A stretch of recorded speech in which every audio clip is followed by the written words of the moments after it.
Salam kepada semua saudara-saudari dalam Kristus Yesus. Hari ini kita akan menterokai Matius bab 6 ayat 22 dan 23 dengan menterokai juga khotbah Wesley 118 bahagian kedua dan ketiga mata tunggal. Untuk melalui hamba Tuhan, kita boleh lebih mengetahui tentang firman Tuhan, dan kami juga meminta Roh Kudus bekerja di antara kita dengan suatu huraian yang dapat membantu menolong kita untuk lebih kenal akan firman Tuhan di kitab Matius bab 6 ayat 22 dan 26. Mari kita berdoa bersama. Tuhan Bapa di surga, bukan dengan usaha diri, tetapi adalah berkat Tuhan, kami dapat datang kepadamu melalui firman Tuhan, melalui renungan firman Tuhan. Bantulah kami bukan saja baca, tetapi dengan berkat Tuhan, kami lebih kenal akan firman Tuhan. Dalam nama Kristus Yesus, kami doa bersama. Saudara-saudari, dalam firman Tuhan, ayat 22 sampai 23 Injil Matius, di mana firman Tuhan berkata, mata adalah pelita tubuh. Jika matamu baik, seluruh tubuhmu akan penuh dengan cahaya. Tetapi jika matamu jahat, seluruh tubuhmu akan penuh dengan kegelapan. Tuhan kita meneruskan dan berkata, jika matamu jahat, seluruh tubuhmu akan penuh dengan kegelapan. Jika matamu jahat, apa maksudnya? Yaitu tidak tertumpur kepada Tuhan saja. Maksudnya apabila mata kita tidak tumpu kepada Tuhan saja, mata kita yang dikatakan kerana mata yang tidak tunggal adalah jahat. Apabila kita tidak fokus sepenuhnya kepada Tuhan, mata kita akan jahat. Mungkin kamu tidak begitu setujui, tetapi firman Tuhan itu adalah benar. Apabila kita tidak tumpu kepada Tuhan, kita tumpu kepada sesuatu yang lain daripada Tuhan, maka seluruh dirimu akan dipenuhi dengan kegelapan. Sebab hanya tumpu kepada Tuhan adalah terang. Kamu mengasihi sesuatu Tuhan, mengasihi Tuhan ataupun sesuatu yang dikasihi oleh Tuhan, mata kamu akan terang dan sebaliknya akan gelap. Misal kata, kamu kasihi pasangan kamu yang disedia oleh Tuhan, itu memang akan diberkati Tuhan. Memang perhubungan kamu dengan istri kamu adalah perhubungan yang terang. Selain daripada itu adalah gelap. Jelas bahawa tiada jarak tengah antara memiliki mata yang tunggal yang sepenuhnya kepada Tuhan dan mata yang jahat yang tidak bertumpu kepada Tuhan. Apabila kita tidak mentunjuk kepada Tuhan, kita sering mencari. Apabila kita tidak mentuju kepada Tuhan, kita sedang mencari kebahagiaan dalam sesuatu ciptaan yang dicipta oleh Tuhan, tetapi bukan mencari kebahagiaan daripada pencipta sendiri. Saudara-saudari, penyembahan berhala dan kesenangan duniawi, dan apapun benda itu yang tidak kurang daripada penyembahan berhala. Tidak ada beza sama ada kita mencari keseronokan dalam sensasi fizikal, imajinasi, pujian orang atau kekayaan.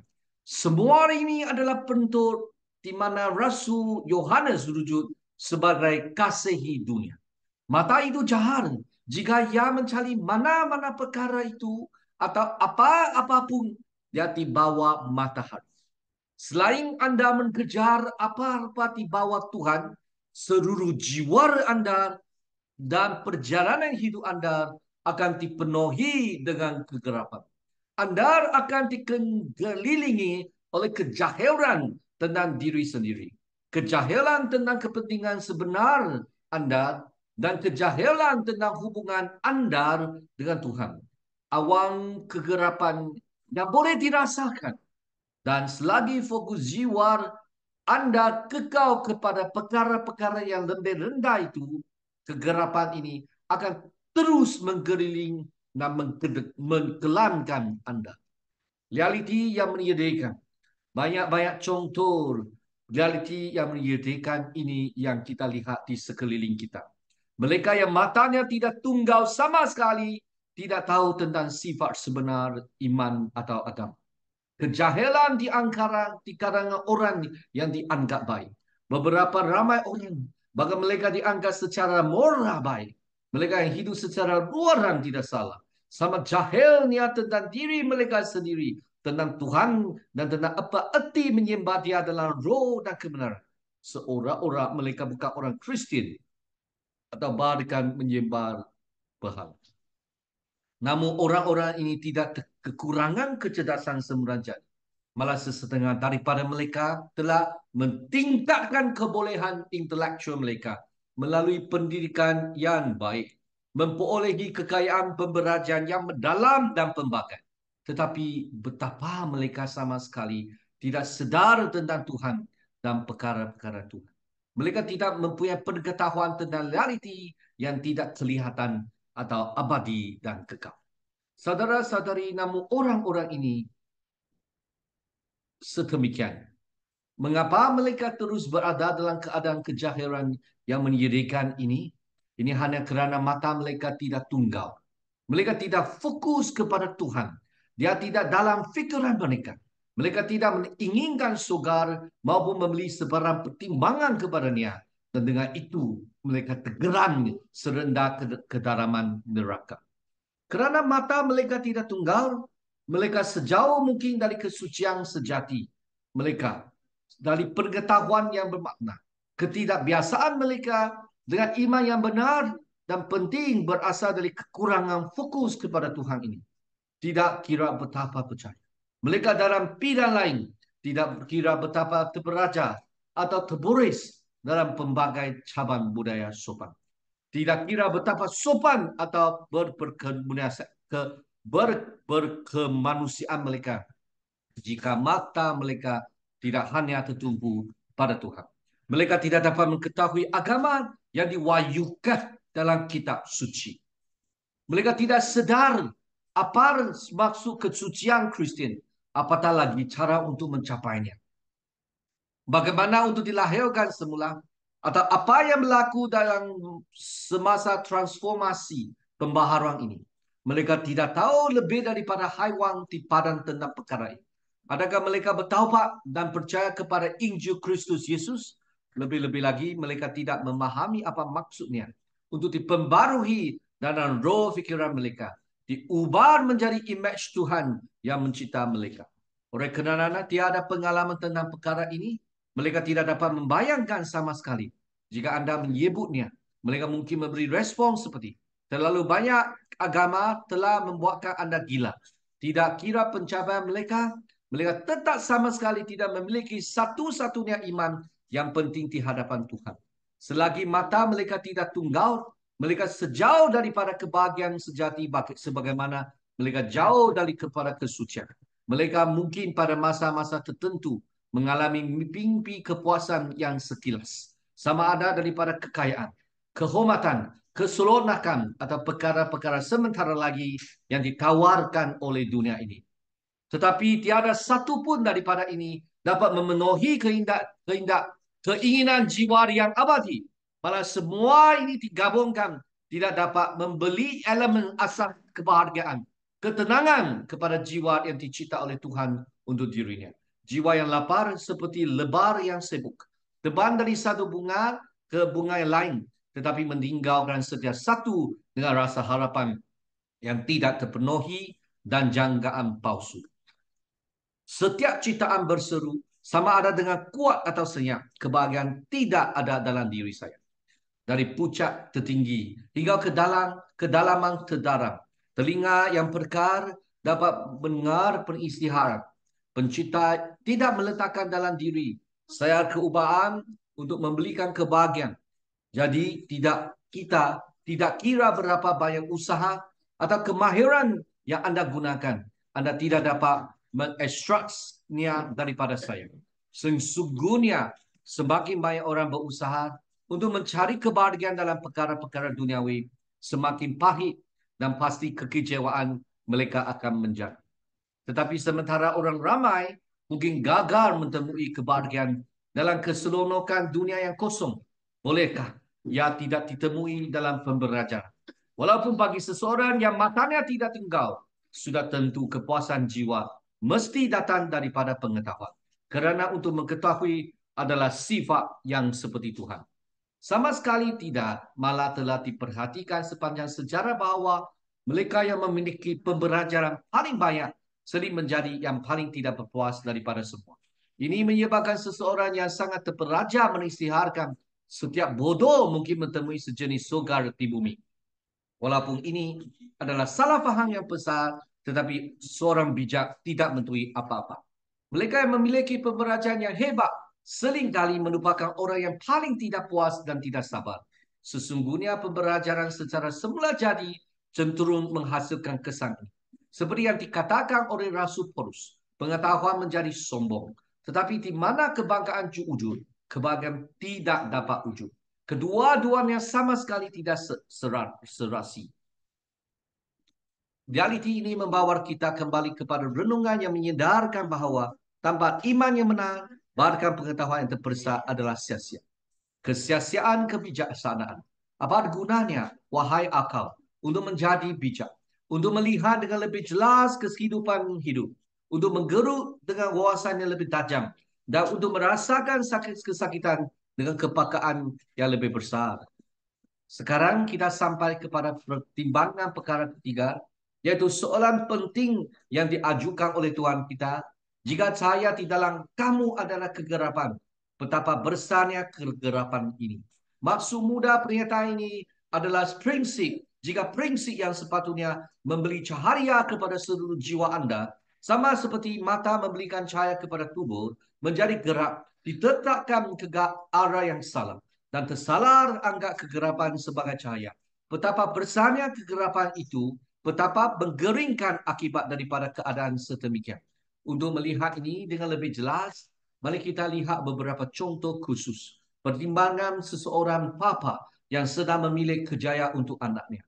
Jika fokus bapa itu tidak tunggal, jika dia tidak mengutamakan kemuliaan Tuhan dan penyelamatan jiwa anaknya di atas segala-galanya, jika satu-satunya kebimbangan bukannya profession mana yang akan membantu anaknya mendapat tempat tertinggi di surga, berbanding memperoleh kekayaan duniawi yang paling banyak atau kedudukan tertinggi dalam masyarakat, maka cahaya di dalamnya memang kegelapan dan betapa persannya kegelapan itu. Kesilapan yang dia lakukan bukanlah kecil, tetapi sangat besar yang tidak dapat digambarkan.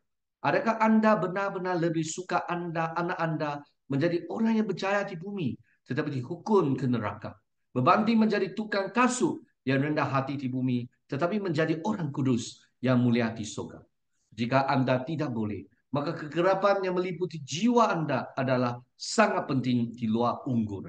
Betapa bodoh, betapa tidak masuk akal, tetapi sangat tidak rasional untuk menilai istana di bumi lebih daripada takhta di surga. Betapa sangat gerak pemahaman seseorang yang sanggup mengkorbankan kebahagiaan abadi anak mereka untuk kehormatan sementara. Saya tidak boleh melepaskan saja ini lagi, kerana ia terlalu penting. Betapa dalam kegelapan dalam jiwa orang yang mengkeringkan itu. Sama ada kaya atau miskin, yang akan menjual anak mereka sendiri kepada iblis, yang akan mentukarkan kebahagiaan abadi anak mereka untuk sejumlah lawan. Apakah jenis monster yang akan seseorang jadi jika mereka secara harfiah memakan daging anak mereka sendiri, dan bahkan bukannya ini sama menggeringkannya, malah lebih teruk lagi apabila seseorang melalui tindakan mereka sendiri yang disengajakan menyerahkan anak mereka untuk dimakan oleh singa yang mengau itu, yaitu iblis. Mengkawinkan anak kepada orang kaya tanpa iman, ini adalah tepat apa yang berlaku setakat yang berada dalam kuasa anda. Apabila anda mengkawinkan anak anda kepada seorang tanpa iman kepada Tuhan, tetapi dia kaya, dia mempunyai 10,000 pound. Bagaimana jika ia 100,000 pound? Semakin banyak yang dia miliki, semakin buruk keadaannya. Semakin kurang peluang anak untuk melepaskan diri dari neraka. Bagaimana anda akan menghadapi anak anda apabila di dunia seterusnya? Dia berkata kepada anda, Anda telah membawa saya ke tempat sesaang ini. Jika Anda mengkawinkan saya dengan seorang lelaki yang baik, walaupun miskin, saya mungkin sekarang berada di pangkuan Abraham. Tetapi lihatlah apa yang telah dilakukan oleh kekayaan kepada saya. Yang telah menjerumuskan kita berdua ke dalam neraka. Metodis dan perkawinan yang salah arah. Adakah ada di antara orang Metodis yang bersalah dengan tingkah laku sedemikian? Adakah Anda mengkawinkan mereka dengan baik seperti yang dikatakan, memasukkan Anda pada dasarnya, menjual anak-anaknya Anda kepada seseorang yang punya banyak wang, tapi dia ada iman yang sebenar?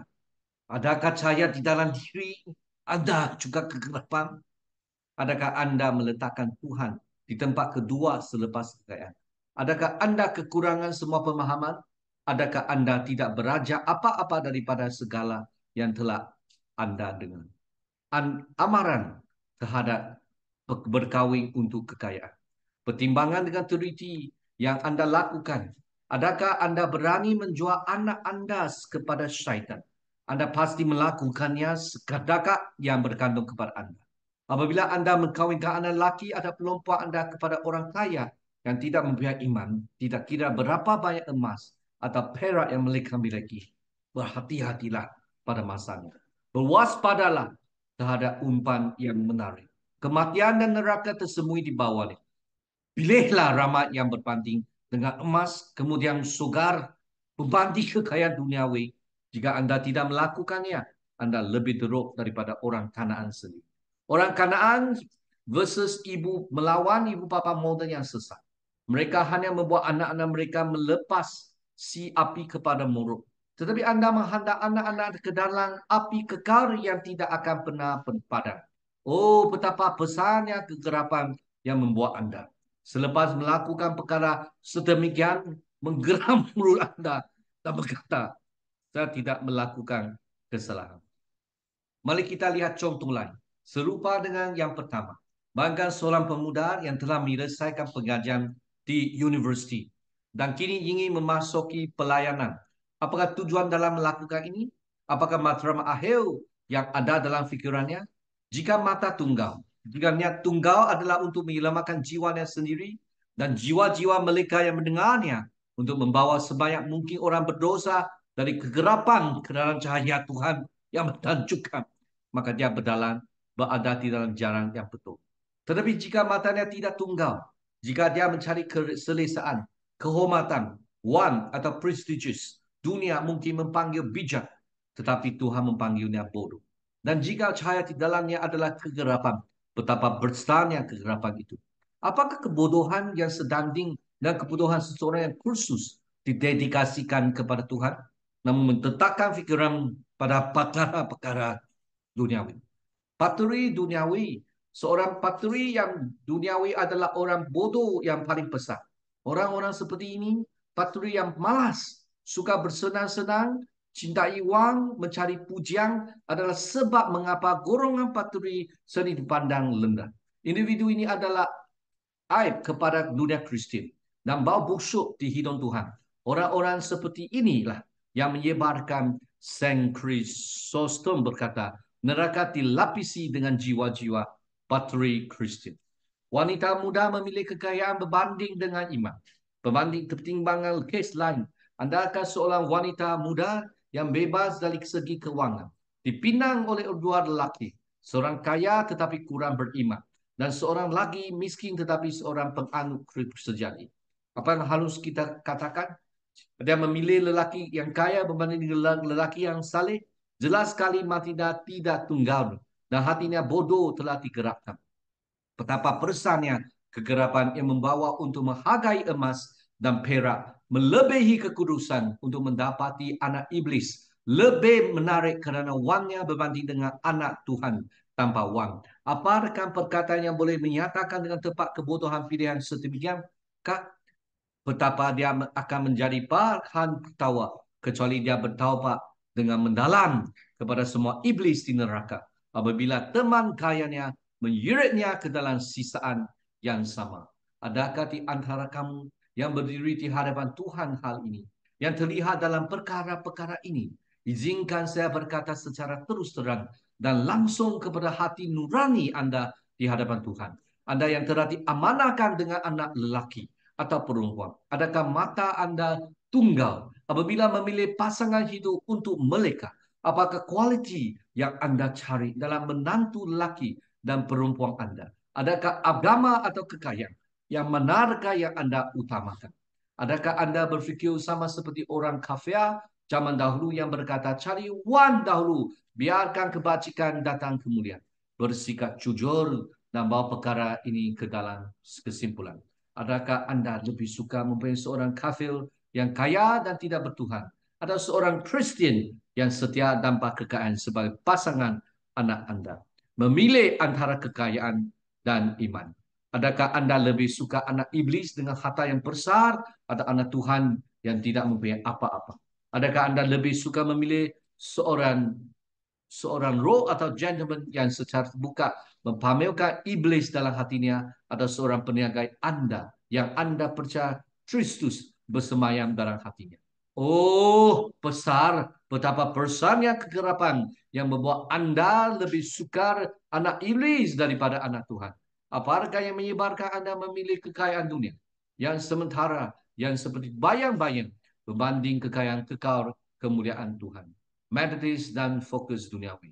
Saya ingin secara kursus menyampar Anda yang dipanggil Metodis di hadapan Tuhan yang Maha Kuasa, yang Maha Perkasa. Saya telah berlayang berkhidmat sebagai pastor ataupun hamba Tuhan Anda selama lebih 50 tahun, itu dirujuk kepada John Wesley. Bekerja demi Kristus. Sepanjang masa ini saya telah membeli Anda amaran yang serius mengenai perkara-perkara ini. Sekarang saya membeli Anda satu lagi yang mungkin menjadi yang terakhir. Amaran terakhir. Adakah Anda, sesiapa di antara kamu, apabila memilih kejayaan atau kedudukan dalam hidup, membeli pertumbuhan kepada perkara-perkara dunia dan bukannya kepada perkara-perkara suka? Apabila memilih profession atau pasangan untuk anak-anak Anda, adakah Anda memandang di surga atau ke bumi? Bolehkah Anda benar-benar memilih anak syaitan yang berharta berbanding anak Tuhan yang tidak berharta? Sama ada untuk diri sendiri Anda, untuk anak Anda. Bahkan orang kafir untuk pun menjerit dalam keputusaan. Wahai jiwa-jiwa, tunduklah ke bumi, orang asing di surga. Seruan untuk bertaubat. Bertaubatlah, bertaubatlah dari fokus jahat Anda pada hal-hal duniawi. Sama ada tinggalkan tuntutan Anda sebagai orang Kristen, atau murahkanlah memilih anugerah berbanding wan dan surga, berbanding bumi, baik untuk diri Anda sendiri maupun untuk anak-anak Anda. Mulai sekarang, biarlah mata Anda tunggal supaya seluruh tubuh Anda dipenuhi dengan cahaya. Mari kita berdoa. Tuhan, bantulah kami menjadi seorang yang diterangi oleh cahaya Tuhan, tetapi bukan diterangi ataupun dikendam oleh kegelapan iblis. Bantulah mata kami fokus kepada Tuhan dan Tuhan saja. Inilah kebenaran, inilah makna yang sebenar untuk kehidupan yang bermakna sejati. Dalam nama Kristus Yesus. Kami berdoa. Amin. Semoga Tuhan memberkatimu dan sekeluarga. Kita jumpa lagi. Amin.